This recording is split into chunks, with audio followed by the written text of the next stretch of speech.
بسم اللہ الرحمن الرحیم۔ سامعین ذی وقار، اگر کوئی شخص ایسا ہے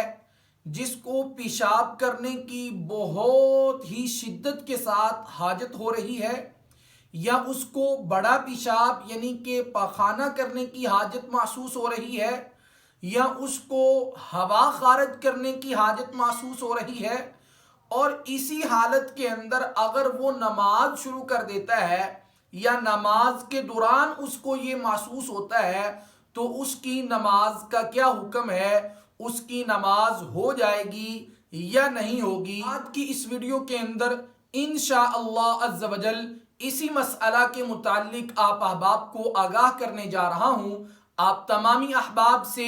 بڑے ہی ادب کے ساتھ ملتمس ہوں کہ اس ویڈیو کو لاسٹ تک لازمی سماعت فرمائیے، اور اگر بات اچھی لگے، سمجھ میں آئے یہ مسئلہ، تو اپنے دوست احباب تک بھی اس ویڈیو کو لازمی شیئر فرمائیے۔ سامعین ذی وقار، صحیح مسلم کے اندر حدیث مبارکہ ہے، اور اس حدیث مبارکہ کی راویہ اما عائشہ صدیقہ سلام اللہ علیہ ہیں۔ وہ فرماتی ہیں کہ رسول اللہ صلی اللہ علیہ وسلم نے ارشاد فرمایا کہ اگر کسی شخص کو دو ناپاک چیزیں یعنی کہ پیشاب یا پاخانہ کی حاجت ہو، تو اس کو چاہیے کہ وہ اپنے آپ کو نماز سے روکے رکھے، یعنی کہ پہلے وہ قضاء حاجت سے فارغ ہو، پھر وہ نماز کو شروع کرے۔ اس سے یہ بات ثابت ہوتی ہے، اور علماء نے یہ بات بیان فرمائی ہے کہ اگر کوئی شخص پیشاب کی زور کے اندر، پاخانہ کی زور کے اندر، یا اسی طرح ہوا خارج کرنے کی اس کو اشد ضرورت ہو رہی ہے، اور اسی حالت کے اندر وہ نماز شروع کرتا ہے، تو یہ نماز پڑھنا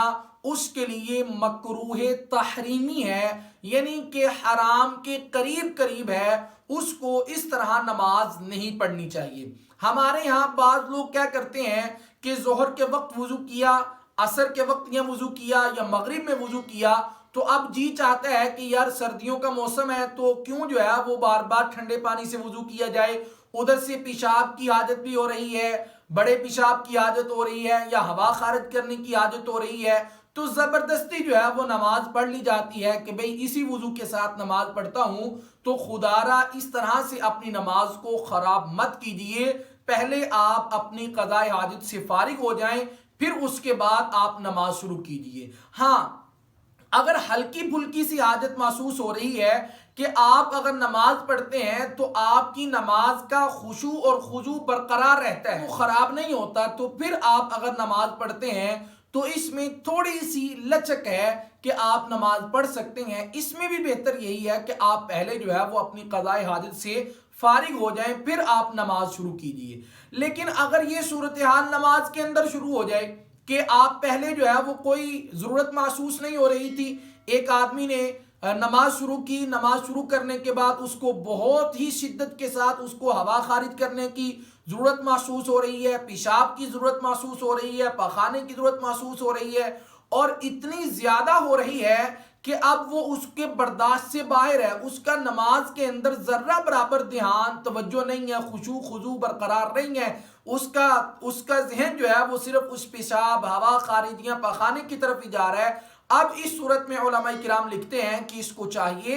کہ یہ اپنی نماز کو توڑے، پہلے وہ جا کر اپنی قضاء حاجت سے فارغ ہو، پھر آ کر یہ دوبارہ سے اپنی اس نماز کو کیا کرے، لٹائے۔ مجھے امید ہے کہ آپ احباب کو یہ مسئلہ اچھی طرح سمجھ آ چکا ہوگا۔ آپ احباب سے گزارش ہے کہ اگر آپ نے ابھی تک ہمارے اس چینل کو سبسکرائب نہیں کیا تو آپ ہمارے اس چینل کو ضرور سبسکرائب کر دیجئے۔ ملتے ہیں نیکسٹ ویڈیو میں، تب تک کے لیے اپنا خیال رکھیے۔ السلام علیکم ورحمۃ اللہ وبرکاتہ۔